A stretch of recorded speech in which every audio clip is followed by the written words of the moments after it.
காரணம் வந்து பாம்பேக்கு போகிறேன். அதில் கூட ஒரு பாம்பு இருக்குது பாருங்க. நான் இந்த நிகழ்ச்சிக்கு வருவேனா இல்லையான்றதை வந்து தயாரிப்பாளர்களுக்கு கொஞ்சம் சின்ன டவுட் இருந்தது. நான் வர வழியில் என்னுடைய கார் வந்து பஞ்சர் ஆகி ஒரு ஆட்டோ பிடிச்சி தான் இங்கே வந்து சேர்ந்தேன். அவ்வளோ முக்கியத்துவம் வந்து இந்த நிகழ்ச்சிக்கு.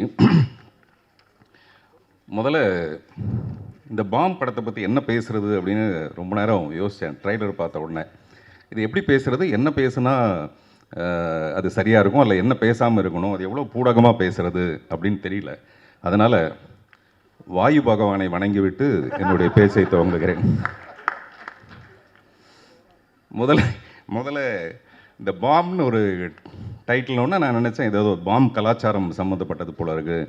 அப்படின்னா நான் கூட ஹவுஸ்ஃபுல்னு ஒரு படம் பண்ணியிருக்கேன். கோயம்புத்தூர் பாம் பிளாஸ்ட்டை வச்சுக்கிட்டு ஹவுஸ்ஃபுல்னு ஒரு படம் பண்ணி தேசிய விருதெல்லாம் வாங்கியிருக்கேன். அந்த மாதிரியான ஒரு விஷயத்தை எடுத்திருப்பாங்களோ அப்படின்னு சொல்லிட்டு முதல்ல இந்த ட்ரெய்லரை பார்க்குறதுக்கு முன்னாடி இருந்தது. அப்புறம் இந்த மாதிரியான ஒரு டைட்டிலை செலக்ட் பண்ணணும்னா அந்த டைரக்டர் விஷால் வெங்கட் வந்து பெரிய குசும்பனாக இருக்கணும்னு நினைக்கிறேன். அவர் மிகப்பெரிய குசும்பனாக இருந்தால் மட்டும்தான்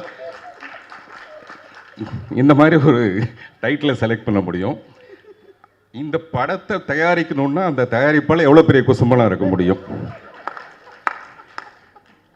அவர் சுகுமார் பாலகிருஷ்ணன், அவர் எப்பவுமே வேஷ்டி சட்டையில் இருப்பார். இதுக்கு சம்மந்தம் கிடையாது. நான் சொல்கிறேன், அவர் ஏதோ உப்பு சத்தியாகிரகத்துக்கு போகிற மாதிரியே தான் இருப்பார் எப்போவுமே.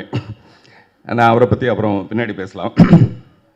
இது நிறைய பின்னாடி பேசலான்னே வர வேண்டியதாக இருக்குது. எல்லா டைரக்டரும் அந்த முதல் படம் வந்து மூக்கு மேலே விரல் வைக்கிற மாதிரி அந்த டைரக்டர் பண்ணணுன்ற மாதிரி சொல்லுவாங்க. இந்த டைரக்டர் அந்த மாதிரியே ஒரு டைட்டில் வச்சுருக்காரு. ஆக்சுவலாக நான் ஒரு இங்கிலீஷ் படம் ஹிஸ்ட்ரி ஆஃப் த வேர்ல்டுன்னு ஒரு படம், அந்த படத்தில் கிங் ஆஃப் குசும்பன் ஒருத்தன் இருப்பான். அதை பார்த்தேன் முதல்ல வந்து ஒரு இங்கிலீஷ் படத்தினா குசும்பன் வந்து நான் அதில் தான் பார்த்தேன். அந்த கிங் வந்து எப்போவுமே அப்படி தான் இருப்பார். ஆனால் தமிழ் படத்தில் இப்படி கொண்டு வர முடியுதா? அதே மாதிரி பிங்க் பேந்தர்னு ஒரு படம், அந்த படத்தில் ஸ்டீவ் மார்ட்டின் ஆக்ட் பண்ணியிருப்பார். அவர் என்ன பண்ணுவார்னா ஒரு ரெக்கார்டிங் தேட்டருக்கு, டி இமான் சாரோடைய ரெக்கார்டிங் தேட்டர் மாதிரி ஒரு ரெக்கார்டிங் தேட்டருக்கு போய் ஒரு ரூம் தனியாக இருக்கும். ஆனால் அந்த ரூம் வந்து தனியாக இருக்குன்னு ஒரு நினச்சிக்கிட்டு அந்த ரூம்குள்ளே போயிட்டு ரகசியமாக ஒரு வேலையை செய்வார். செஞ்சால் அது வெளியில் ரெக்கார்டிங் தேட்டர்னே அவருக்கு தெரியாது. 5.1 ஸ்டீரியோவில் வந்து அந்த சத்தம் வெளியில் வந்துடும். இந்த மாதிரி படங்கள் தான் நம்ம பார்த்துருக்கோம். ஆனால் இது தமிழ் படத்தில் பண்ணுற தைரியம் வந்து எப்படி ஒருத்தருக்கு இருக்குன்றதே எனக்கு ரொம்ப ஆச்சரியமாக இருந்தது. சில நேரத்தில் நம்ம வண்டி காரில் வந்துட்டு இருக்கும்போது பார்த்தீங்கன்னா திடீர்னு அந்த மாதிரி ஒரு பாம் பிளாஸ்ட் ஒன்று வந்துடும். அது யார் செஞ்சாங்கன்னு தெரியாது. நம்ம மெதுவாக கண்ணாடி அப்படி இறக்குவோம். ரொம்ப ஒரு பயங்கரமான ஒரு சூழ்நிலை ஏற்படும். இதெல்லாம் வந்து சினிமாவில் சொல்கிறதுங்கிறது ரொம்ப ரொம்ப கஷ்டமான விஷயம். ஆனால் முழு படம் பார்க்கும்போது தான் நமக்கு தெரியும் இந்த படத்தில் வந்து நிறைய அன்பு தான் டீல் பண்ணியிருக்காங்கன்னு. அவர் சக்தி ஃபிலிம் ஃபேக்ட்ரி ஒரு எனக்கு ரொம்ப நெருங்கிய நண்பர். அவர் எப்போவுமே ஒரு படத்தை செலக்ட் பண்ணணும்னா முதல்ல ஒரு பேக்ரவுண்டு பார்ப்பார்.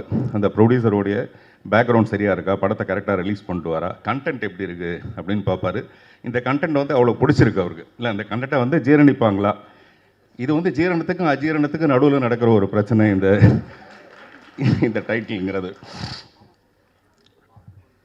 மிஸ்டர் டி இமான், நான் டீன்ஸில் அவரோட ஒர்க் பண்ணதுக்கப்புறமேல மறுபடியும் வேறு ஒரு மியூசிக் டைரக்டரோட ஒர்க் பண்ண முடியுமாங்கிறதே எனக்கு ஒரு சந்தேகம் ஆகிடுச்சு. அந்தளவுக்கு ஒரு டார்லிங் தான் அவர் டி இமான்.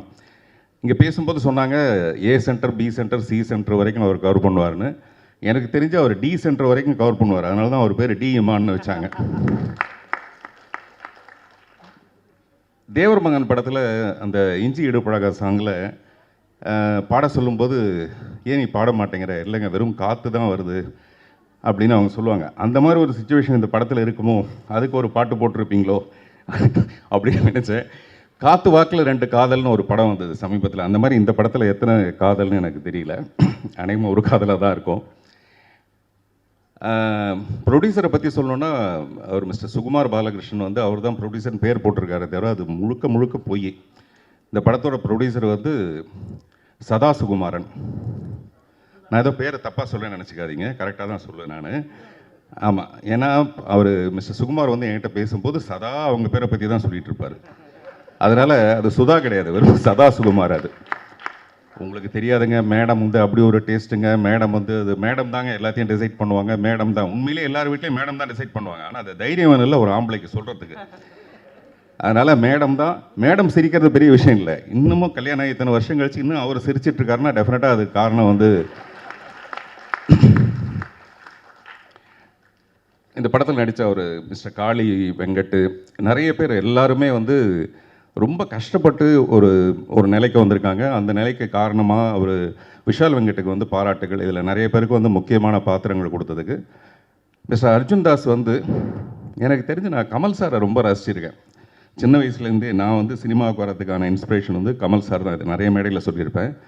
சமீப காலமாக இப்போ வந்திருக்க நடிகர்கள்லேயே என்ன ரொம்ப இன்ஸ்பயர் பண்ணுறது வந்து Arjun Das. Very promising actor. Promising ஆக்டர்னால் அவர் ரொம்ப சிறப்பான ஒரு நிலைக்கு வருவாருன்றது வேறு. இன்னொரு விஷயம் பார்த்தீங்கன்னா மாப்பிள்ளை மாதிரி வந்திருக்காருல, நிறைய பொண்ணுக்கு அவர் ப்ராமிஸ் பண்ணியிருப்பார். நான் உன்னை கல்யாணம் பண்ணிக்கிறேன், நான் உன்னை கல்யாணம் பண்ணிக்கிறேன், நான் உன்னை கல்யாணம் பண்ணிக்கிறேன், நிறைய பேருக்கு ப்ராமிஸ் பண்ணியிருப்பார். அதனால் அவர் ஒரு ப்ராமிசிங் ஆக்டர்னு சொல்லலாம். சார் சும்மா கூச்சப்படுற மாதிரி நடிக்காதீங்க சார். நமக்கும் தெரியல, அதெல்லாம் கிராஸ் பண்ணி தானே வந்திருக்கோம் நம்மளும். நீங்கள் குட் பேட் ஆக்லி பார்த்தீங்கன்னா எல்லாரும் வந்து அஜித் சாரை ரசிச்சிட்டு இருக்கும்போது நான் நினைக்கிறேன் அஜித் சார் படம் பார்க்கும்போது அர்ஜுன் தாஸை ரசிச்சிருப்பாருன்ட்டு. ஏன்னா அப்படி ஒரு காம்படிஷன், அப்படி ஒரு பியூட்டிஃபுல்லாக பண்ணியிருந்தார் அந்த படத்தில். நான் பொதுவாக கதை எழுதினேன்னா வந்து ஹீரோயினை மட்டும்தான் கவனத்தில் வச்சுக்குவேன். இந்த ஹீரோயினுக்கு இப்படி ஒரு சீன் பண்ணலாமா அப்படின்ட்டு. பட் என்னுடைய கெட்ட நேரம் பாருங்கள், அர்ஜுன் தாஸை வச்சு நான் வந்து ஒரு படம் பண்ணலாமா அப்படின்னு. கெட்ட நேரம் நான் சொல்கிறது சந்தோஷத்தில் சொல்கிறேன். ஹீரோயின் எல்லாம் மறந்துட்டு ஒரு ஹீரோவை சென்டர் பண்ணி அர்ஜுன் தாஸை சென்டர் பண்ணி ஒரு படம் பண்ணலாமா. நான் அர்ஜுன் தாஸ்கிட்ட கூட நேற்று சொன்னேன். அதுக்கான வாய்ப்பு இப்போவே அவர் சொல்கிறார் ஜூன் வரைக்கும் டேட் இல்லைங்கன்றாரு. இந்த படம் வந்ததுன்னா 27 ஜூன் வரைக்கும் டேட் இல்லைன்னு சொல்லுவார். சில நேரத்தில் தோற்று போனால் கூட பரவாயில்ல, நம்ம ஆசைப்படுறதுல ஒன்றும் பெரிய தப்பு இல்லை. அதனால் நான் கதை சொல்கிறேன். சிவாத்மிகா வந்து நான் சின்ன பையனால பார்த்துருக்கேன். இல்லை அவங்க ரொம்ப சின்ன பொண்ணாக இருக்கும் போதுலேருந்து நான் பார்த்துருக்கேன். இந்த ஷாக் இருக்கு இல்லையா, அந்த ஷாக்காக தான் நான் அப்படி சொன்னேன். நான் ரொம்ப ஆசைப்பட்டேன் அவங்க டெஃபினட்டாக ரொம்ப சிறப்பான ஒரு நிலைமைக்கு வருவாங்க. அது இந்த படத்துக்கு அப்புறமேல வரும்போது சந்தோஷமாக இருக்கும். அதே மாதிரி பொதுவாக ஒரு படம் வந்ததுக்கப்புறமேல இந்த படத்தோட வெற்றியை பற்றி எல்லோரும் குசு குசுன்னு பேசுவாங்கன்னு நினைக்கிறேன். இந்த படம் நல்லா இருக்குது, டெஃபினட்டாக பாருங்கள் அப்படின்னு காதோட காது வச்சு குசு குசுன்னு பேசுவாங்கன்னு நான் நினைக்கிறேன். அதே மாதிரி சில படங்களை வந்து நம்ம அப்புறம் பார்த்துக்கலான்னு விடுவோம்ல, அந்த மாதிரி இந்த படத்தை பின்னால் பார்த்துக்கலான்னு விட்டுற வேண்டாம் யாரும். இந்த படம் உடனே வெற்றி அடைஞ்சதுன்னா, இப்போ கூட ஒரு சக்தி சார் சொன்னார் ஒரு பெரிய சேனல் ஒன்று தொடங்க போகிறாங்க. அதில் கூட பார்த்திங்கன்னா பெண்களுக்கு தான் முக்கியத்துவம். நான் முதல்ல சொன்னேன் இல்லைங்களா, அதே சதா கதை தான் அது. அதனால் பெண்களுக்கு தான் அதில் முக்கியத்துவம். இந்த ப்ரொடியூசர் வந்து நிறைய படம் பண்ணுவாங்க, அதுக்காகவாது டெஃபினட்டாக இந்த படம் வெற்றி அடையணும். அப்படி நிறைய படம் பண்ணும்போது பொதுவாக ஒரு படம் வெற்றி அடைஞ்சதுன்னா பார்ட் 1, பார்ட் 2, பார்ட் 3ன்னு எடுப்பாங்க இல்லையா. இந்த படத்தை பார்ட் 1, பார்ட் 2, பார்ட் 3 அப்படின்னு எடுப்பாங்க. நன்றி, வணக்கம். நான் கொஞ்சம் முன்னாடி கிளம்ப வேண்டியதாக இருக்குது. எல்லாருக்கும் நன்றி. தேங்க்யூ.